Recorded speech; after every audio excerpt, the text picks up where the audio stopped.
seems like you guys focus heavily on underexplored regions and historic mining activity. Can you walk us through why this region and why your timing makes sense right now?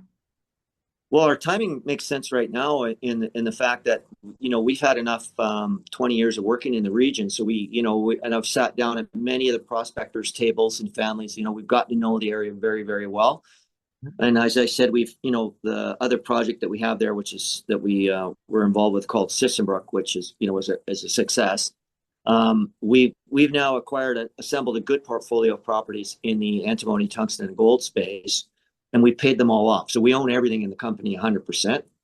And right now, with where we're sitting, our primary asset is the Golden Promise Mines properties, That was my and those. next question. That was my next question. I know you guys are developing multiple properties across the New Brunswick and Newfoundland, but which project is currently the company's flagship, and Oh, what's the latest progress on the ground?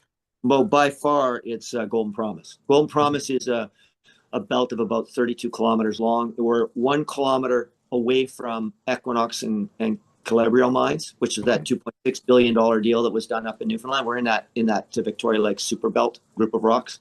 We're one of three companies in that whole region. Newfound Gold's on one side, and Calabrio Equinox Mines is on the other side, which they just sold for, or did a deal for, 2.6 billion. And our land package is exactly the same size as theirs. We've got multiple high-grade gold veins running from one end of the property to the other. We've done a small resource on the upper portion of one mine. We've got 119,000 ounces running 10.4 grams per ton. And so we've got multiple opportunities there to expand that. They're currently at 4 million ounces, and I think we have a great potential to achieve significant ounces within this belt.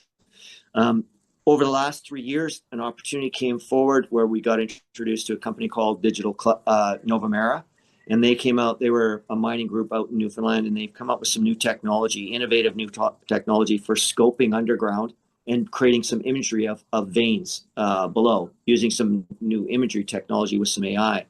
And then on top of that, what they've done and what we're about to deploy, which is really what's exciting, is the first time in the world we're using a directional head on a bore drill to follow the vein down and do a bulk sample. And it's been a few years in production. We got both Memorial, UBC University, the federal government, the provincial government are all involved, and they put together about a $10 million budget to execute on this. And they chose our property as having the highest potential to show the significance and success of this operation. So the borehead was a directional borehead. That itself in the oil fields is done, but only with 12-inch drill heads. This is a 2.5 meter wide head. It was built in Italy. It's been shipped over. Wow. It's in Newfoundland now. And then actually DDV, which is a bore drilling company out of the Netherlands. I went over there and met with that team. It's a family-owned office and super bright group of engineers. They did a lot of the windmills they did almost all the windmills around the UK. They built platforms sitting in the ocean to drill for oil and that. So they're the drilling company that's managing the program. And so they brought over one of their drills. Those things are like worth $4.5 million for their drill. And the head was built in Italy. All that's assembled and all that's in Newfoundland now.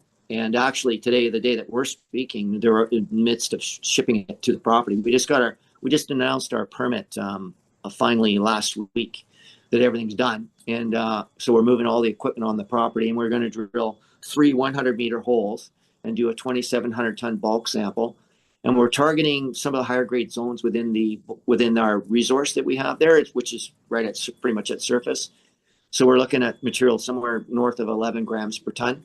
So and we've got some news coming out on our recoveries, and we've got all our equipment moving out there. We've got a mobile processing plant that we're putting out on site, so we'll be processing the gold right there. And what we're going to do is all the free gold will go off to the Bank of Montreal or into a safety deposit box, and then the other con, which will be 60% con and 15% con, will be storing in a secured facility, and we're using that to develop a recipe for building out our dory bars. And we'll be working with a couple of the assay groups to do that. All of that's occurring now. It's all funded. It's funded through this digital cluster program. We expect to have the first drill, this is a big drill, right? So Frank, it's got to set up with a crane and everything. It's going to Yeah. take about a month to set all this up as we're moving the equipment out there. And so we expect that the first week of September, it'll start turning, right? And from there, it'll be probably about a 3-month program, and we'll complete this bulk sample. If that all goes well, then we'll roll out into our plan is to roll out into a small mines operation like that. Continuing along our 120,000 ounces that we have in that one zone, and then using that money to roll and develop the rest of the property where we've got multiple high-grade gold veins all over. What we just announced another drill program on some vein structures that are to the north called the Jacqueline North. And that area there, I had a friend of mine, Dr. Karsten Eden. He's in charge of the Atlantic State Trust of mineral assets in Alaska. And he developed a program for us there. He's had lots of discoveries. So we've got that permit, and we'd like to deploy that and see what we can develop, because we think that these vein structures all run together. So it's a huge opportunity for us, and it's undilutive capital that's being deployed into the ground on a world first, basis. And if this works, these guidance holes that have been done by Novamera are being used all over by big companies now, and everybody's ready to see how this new technology with the directional head on the bore drill is going to work, because it's never been done before. Mm-hmm. If it does, it's changed the mining industry. That means high-grade narrow vein mining will change forever. You got one person can operate the drill, another person operating the guidance AI directional computer to guide the drill as it's going down. And then it's non-invasive. It's very environmental friendly. So you can go close to streams and stuff like that, and under roadways, and you can guide the drill in following the traverse of the vein itself, right? Mm-hmm. So we make a very small environmental footprint, and you're pulling out, for the most part, material that would be hopefully ore grade, right? So you're saving all kinds of costs on underground mining, and so it's very innovative, and a lot of eyeballs will be on it. I think we're going to get a lot of press about it as we go forward, and if it's successful, we can continue on the property doing this. That's our plan, right? I'd love to see that drill in action.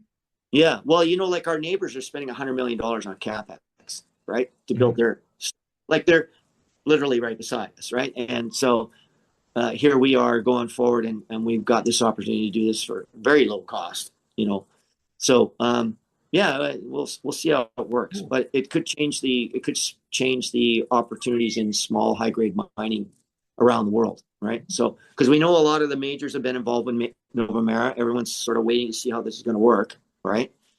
And we were just the first ones on board to say, okay, yeah, we'll put up our hands, we'll take a shot with you guys. And it was 2 years going back and forth and looking at different projects, and they chose our project to proceed with. So, got it. Yeah. Let's talk gold. What volatile markets and inflation pressures? How does gold exploration fit into the broader investor appetite, and what role does Great Atlantic play in that narrative? Well, gold has been God's money for 5,000 years, tried, true, and trusted, right?